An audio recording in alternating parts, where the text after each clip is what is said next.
Hi, welcome to my workshop. My name's Darren, and today we're going to take a look at hold downs or end stops for planing and sanding your pieces of material without them sliding around the workbench. Some time ago now, I routed a dovetail slot in the top of my workbench for holding match fit clamps.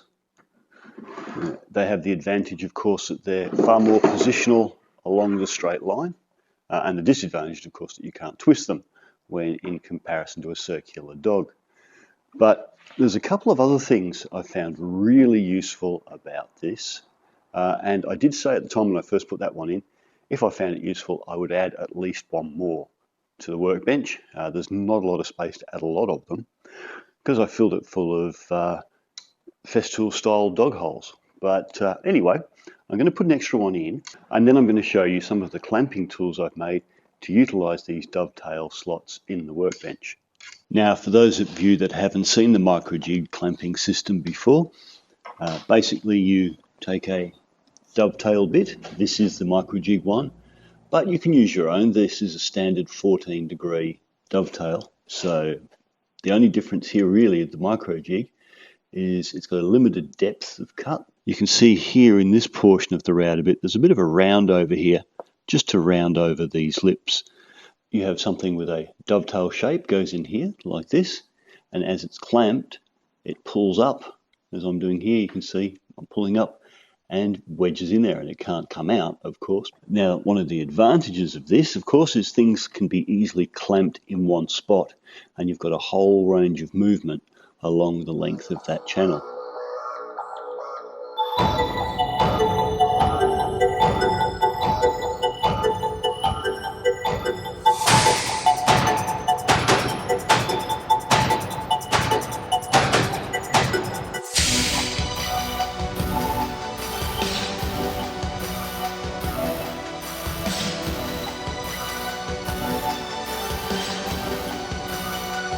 So this slot's going to come in very handy when clamping down glue-ups. So that's the main reason I've put the extra slot in, but it's not the reason I'm making this video. I've tried a few different ways to hold my timber in place when planing it over the years, and I have liked the dog holes because they do help with that.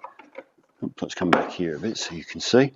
I made these little end stops, and they're pretty good, but you know, it's very easy to sort of push things sideways and what have you.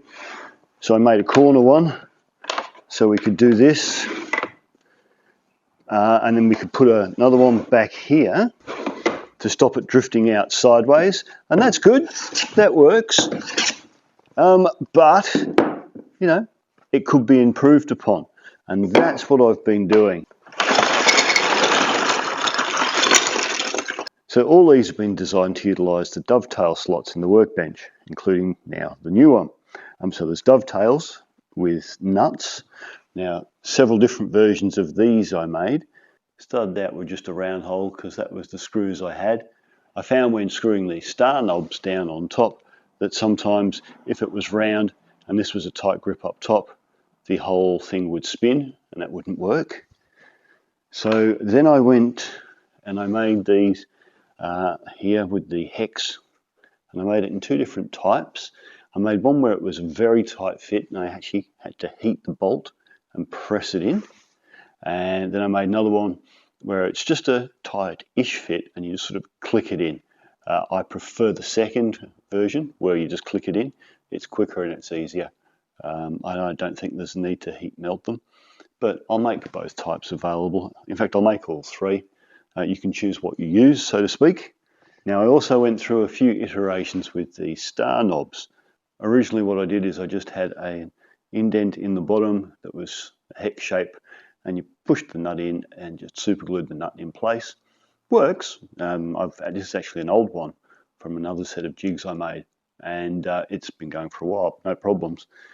But I wanted to improve upon it, so I tried them with the heat insert nuts, and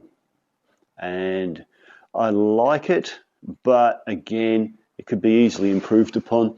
When you press them in, there was some squeeze out of plastic around the top that had to be trimmed off, and sometimes that plastic was getting down because I made 4 of these, sometimes that plastic was getting down into the thread, which meant it had to be cleaned out as well. It did come out. It didn't stick to the thread too much, but again, could be improved upon. So this one's a bit different. This one has a hex nut encapsulated within it. You print it up to a certain point, pause the print, put the hex nut in place, and then resume the print, and it prints over it. And yeah, that's proven to be the best in my opinion. Other than pausing the print, it's also the easiest.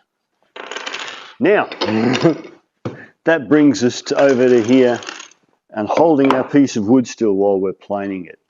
So these were my first solution. They're little 90-degree brackets, if you like, to hold the piece still. Underneath, we've got one of those dovetail pieces I showed you before. I'll bring that closer so you can see that little dovetail piece there. But also these 2 little poles, one either side, that keep it within the slot, give it something to push back against and stop it from twisting. And so they work like this. You can see I've already installed one there. So I'm just going to slide this one in. There we are, up there against that. And wind it tight. And there we are. Grab my plane. So that's holding it well, but because we've also got a little bit holding it here, it's stopping the front from moving around that way. Now sure, nothing's stopping the back at this point. And this is where I wish I'd put more of these in when I first built the workbench. It would be great to have something here, and then I could just pop something against that side too. I can get this sort of Festool end stop here and pop that in, and now that's going absolutely nowhere. But something you won't appreciate watching a video that I can certainly feel is how much more secure this is than just a stop at the end like this. It's just holding it in place so much better. And for wider pieces, I've made a little rectangular block that also does much the same thing. It's made in the same way. We've got our little feet on the bottom to stop it from twisting, and our little dovetail clamp. Slide it into place. And there we are. There's our wider piece. Now, there's an obvious downside here. As we come off the end with the plane, I'm actually going to hit these star knobs because the piece of wood's too thin for this. So I thought, well, if I do plane thinner stock, what am I going to do? I've got to move these knobs out the way. So for thinner stock, I have these, a left and a right unit. Works on the same principle underneath, but we've got a much larger foot here rather than having 2 separate ones. And then it'll give us a much more secure surface to push against as well. Not that you really need it, there's plenty on the other one. And so the idea of these, of course, is that the knob is well out of the way. So here we go, we're going to chuck one in. Like so.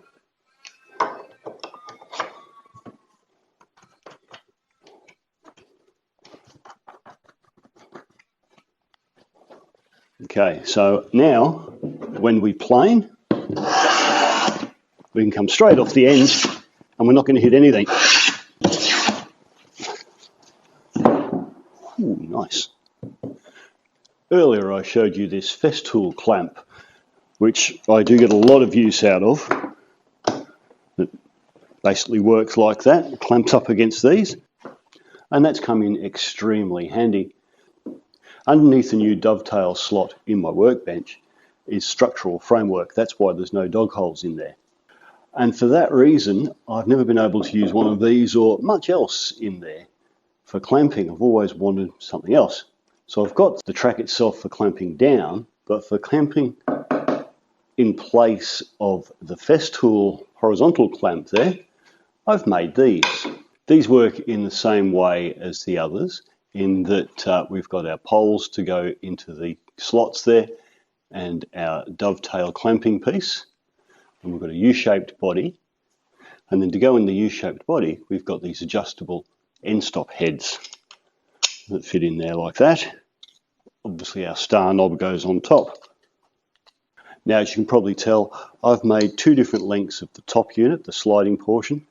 This is the short one, and in the back we have a longer one as well, for different uses. If you want more reach, you can use the longer ones. The base is exactly the same for both, so they're interchangeable. Here you can see the size difference between the two. For the thinner stock blocks, I recommend M4 25mm hex head bolts and matching nuts. For the thicker adjustable end stops, I recommend M4 40mm hex head bolts and matching nuts. Okay, that brings us to the end of another one. Thanks for watching. Hopefully it's been of some use. Have a great day, and I will catch you in the next one. Bye for now.